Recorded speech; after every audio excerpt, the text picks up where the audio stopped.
how are we doing today? Wenger Vat with Fishhead Videos. This will be the first attempt at a video like this. The purpose of this video, basically, different than the fly tying videos that we're accustomed to doing, is that I kind of wanted to show you how to set up a fly tying area or a bench or whatever you want to call it. Does it need to be fancy? Well, once you see mine, you'll know that it doesn't need to be fancy. But if fancy is your thing, they make fly tying desks and whatnot. They're $800-900, but that's not for me. But if you've got an extra $800 or $900, go for it. But I just want to show you a few things. So certainly to start, one of the big things is comfort. So you want a chair that's at the appropriate height based on where your vise is. So, and I put padding on here for purposes to make it look better. We took the padding off, but that's okay. So, you want something, and it's nice to have something where you got a footrest too. Because if your legs are dangling, and I'm short-legged, so when I sit on a higher chair like this, it's very uncomfortable if I don't have somewhere to put it. And I mean, you can see how crazy this is. That's what I rest my feet on. It's an old cooler with a piece of foam on it. So I'm a simple guy. I mean, again, you could buy something and it's like, okay, well, I see what's going on. But so let's look at this. It's important, a couple things too, and a lot of people don't do this, to have areas where you can put stuff on the side of you. So as you sit in the chair, you can put things here, you can put things here, and you have some area where everything in front of it isn't so cluttered. So let's just kind of look at, like, the one thing about fly tying, you need a lot of tools. Do you need this many here? I don't think so. But you can see how simple my setup is. I just have foam to stick them in. I mean, they make things and they're very fancy. They've got, they're all finished just like the big desks, and you can put tools in this one, tools in that one, et cetera, et cetera, et cetera. They make a lot of desks that have drawers.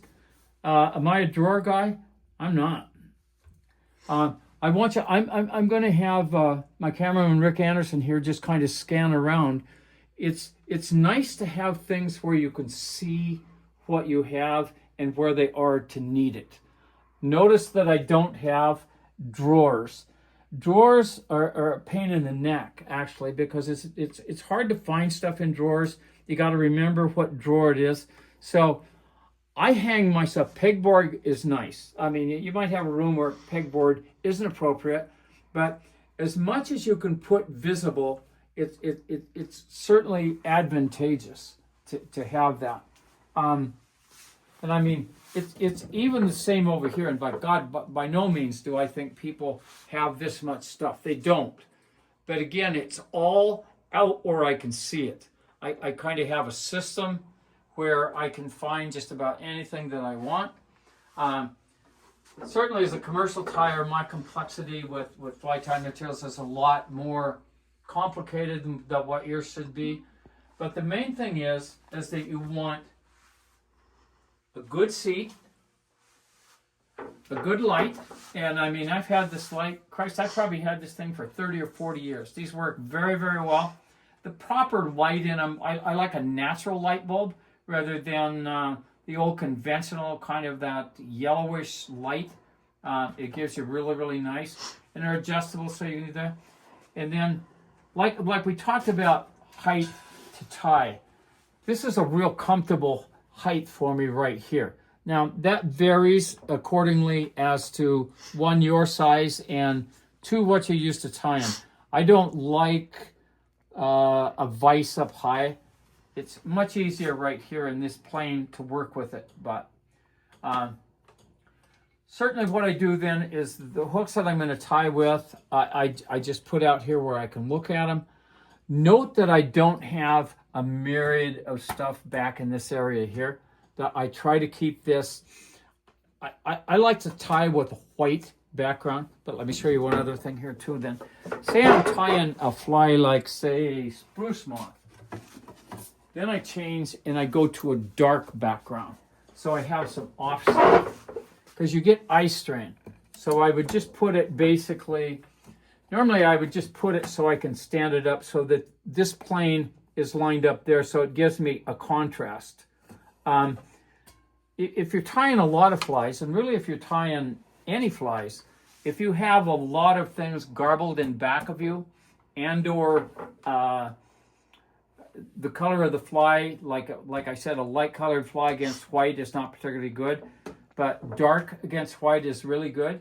But it's very, very simple. And I mean, even as a thing as bobbins, do people need to have this many bobbins? They don't.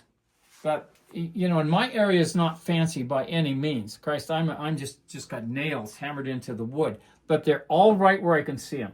I see the colors that I need, the colors that I want, and they're just right there. I hardly have to move. I always have some little tools down here. I don't know so much if you can see them, but that'll help, I think. I have jewelry wire cutters, just needle nose pliers, both big ones and small ones. Heavier duty kind of scissors that I don't want to dull my good scissors.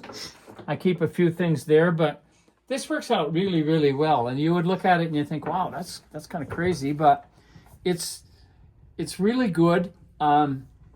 Everything that I need is right here. It's handy, and that's what you want. You don't want to put stuff away. Keep it where you're going to use it. Try to work and negotiate with your partner about a place you can put it. Leave it up. Don't put it away and set it up, or you'll never tie. Not a good way to go. With that, I think that's going to do it. And if you have any kind of questions, just put them in the comment section and we'll try to get back to them. But this is how I set it up. I set it up simple. It's easy. You're not going to have this much stuff like me, but what you're going to have that you need, you're going to have. You need the light, a good vise, and a good comfortable seat. So with that, I would ask you to hit that subscribe button. Appreciate you for viewing. Get out there and give them hell. Thank you.